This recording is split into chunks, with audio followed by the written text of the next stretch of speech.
Глава Ингушетии Махмуд Али Калиматов объявил 17 июня нерабочим днем в связи с празднованием мусульманского праздника Ид-аль-Адха Гурба. Глава также порекомендовал Министерству внутренних дел по республике принять дополнительные меры для обеспечения правопорядка и общественной безопасности на территории региона в дни проведения праздника.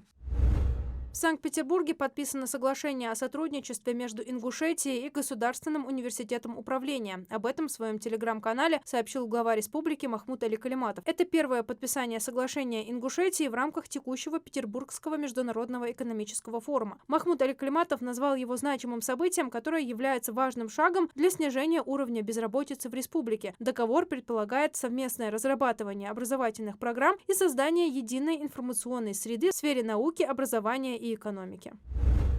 Завтра рано утром из аэропорта Магас вылетит вторая группа ингушских паломников. Сегодня состоялась отправка первой группы. Более 160 человек уже отправились на Святые Земли. Всего из Ингушетии совершить паломничество в этом году отправится более 1400 человек. Для них со 2 по 10 июня будут организованы авиарейсы по маршруту Магас-Медина и Джидда-Магас.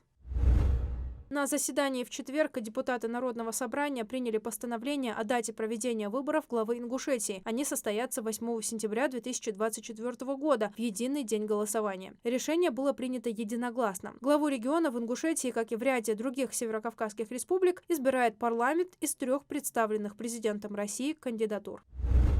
Власти России при разработке нового национального проекта «Инфраструктура для жилья» сделают акцент на оптимизации затрат застройщиков, чтобы сделать жилье доступнее, заявил на Петербургском международном экономическом форуме замминистра строительства и ЖКХ России Никита Стасишин. В новом национальном проекте, чтобы выйти на показатель обеспеченности жильем в 2030 году в 33 квадратных метра на человека, предусматриваются такие меры поддержки, как инфраструктурное меню и программа «Стимул», а также дополнительные меры поддержки по комплексному развитию территорий в малых городах. Как пояснил Стасишин, власти будут вкладывать деньги в социальную, инженерную и транспортную инфраструктуру, снимая затраты из цены квадратного метра.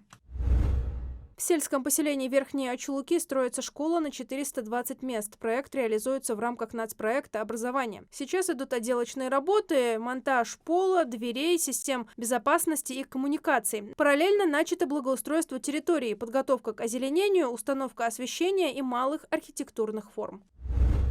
В Мексике зафиксирован первый в мире случай заражения человека птичьим гриппом А H5N2, который закончился летальным исходом. Об этом сообщает пресс-служба Всемирной организации здравоохранения. Птичий грипп – острая инфекционная вирусная болезнь птиц, характеризующаяся поражением органов пищеварения и дыхания, а также высокой летальностью. В ВОЗ отметили, что вирусы гриппа животных обычно наблюдаются среди зверей, но могут также передаваться людям. Заражение человека обычно происходит при прямом контакте с инфицированными животными или загрязненной средой.